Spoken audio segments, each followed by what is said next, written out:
Nama saya Yohanes Bernard Desara. Pada hari ini saya akan mempresentasikan tugas UTS mata kuliah otonomi daerah dosen pengampu Pak Agustinus F. Pascalino Dadi, S.Phil M. Hum, Universitas Flores. Berikut adalah 4 masalah konkret dalam otonomi daerah beserta dasar hukum dan solusinya. Persoalan pertama, korupsi dan penyalahgunaan wewenang. Salah satu permasalahan utama dalam pelaksanaan otonomi daerah adalah masih terjadinya praktik korupsi, kolusi, dan nepotisme atau KKN oleh sebagian oknum pejabat daerah. Bentuk penyalahgunaan wewenang meliputi penggelapan anggaran, suap dalam pengadaan barang dan jasa, serta penyalahgunaan dana pembangunan. Akibatnya pembangunan daerah terhambat, pelayanan publik menurun, dan kepercayaan masyarakat terhadap pemerintahan berkurang. Berikut dasar hukum Undang-Undang Nomor 23 Tahun 2015 tentang Pemerintahan Daerah, khususnya ketentuan mengenai penyelenggaraan pemerintahan daerah yang harus berpedoman pada asas kepastian hukum, akuntabilitas, keterbukaan, dan kepentingan umum.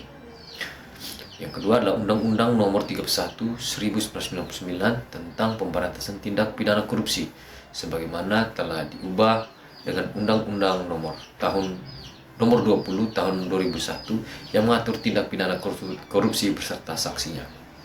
Solusi dalam persoalan ini yaitu yang pertama, memperkuat sistem pengawasan internal dan eksternal, meningkatkan transparansi pengelolaan anggaran melalui sistem digital, memberikan sanksi tegas kepada pelaku sesuai ketentuan peraturan perundang-undangan. Berikut mendorong partisipasi masyarakat dalam mengawasi penyelenggaraan pemerintahan daerah. Yang kedua, ketimbangan pembangunan antar daerah. Setiap daerah memiliki kemampuan yang berbeda dalam mengelola sumber daya alam, sumber daya manusia, dan keuangan daerah. Daerah yang memiliki potensi ekonomi besar cenderung berkembang lebih cepat dibanding daerah yang memiliki keterbatasan.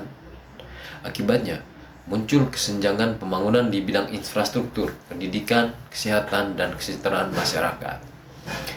Dasar hukum yaitu Undang-Undang Nomor 23 Tahun 2015 tentang Pemerintahan Daerah yang mengatur pelaksanaan otonomi daerah untuk meningkatkan kesejahteraan masyarakat melalui pemerataan pelayanan publik.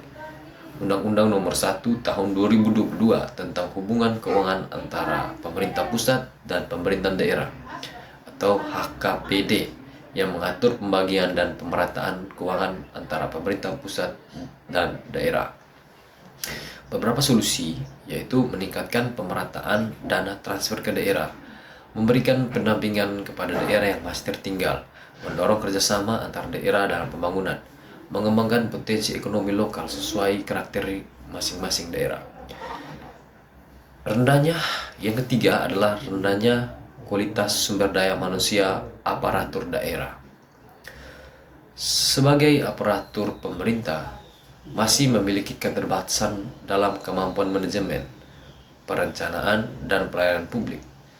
Hal ini menyebabkan pelayanan kepada masyarakat kurang efektif, lambat, dan kurang profesional, sehingga menimbulkan kesan ketidakprofesional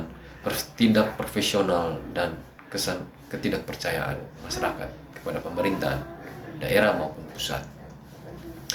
Beberapa dasar hukum yaitu Undang-Undang Nomor 20 Tahun 2023 tentang aparatur sipil negara yang mengatur pengembangan kompetensi, sistem merit, profesionalisme, dan peningkatan kualitas aparatur sipil negara. Undang-Undang Nomor 23 Tahun 2014 tentang pemerintahan daerah yang mengatur penyelenggaraan pemerintahan daerah secara efektif dan efisien. Beberapa solusi mengenai persoalan ini yaitu penyelenggaraan pelatihan dan pendidikan secara berkala, menerapkan sistem merit dalam rekrutmen dan promosi jabatan, memanfaatkan teknologi informasi dalam pelayanan publik, melakukan evaluasi kinerja aparatur secara berkala. Persoalan yang keempat, adanya lemahnya koordinasi antara pemerintah pusat dan pemerintahan daerah. Penjelasan pelaksanaan otonomi daerah terkadang menimbulkan perbedaan kebijakan antara pemerintah pusat dan pemerintah daerah.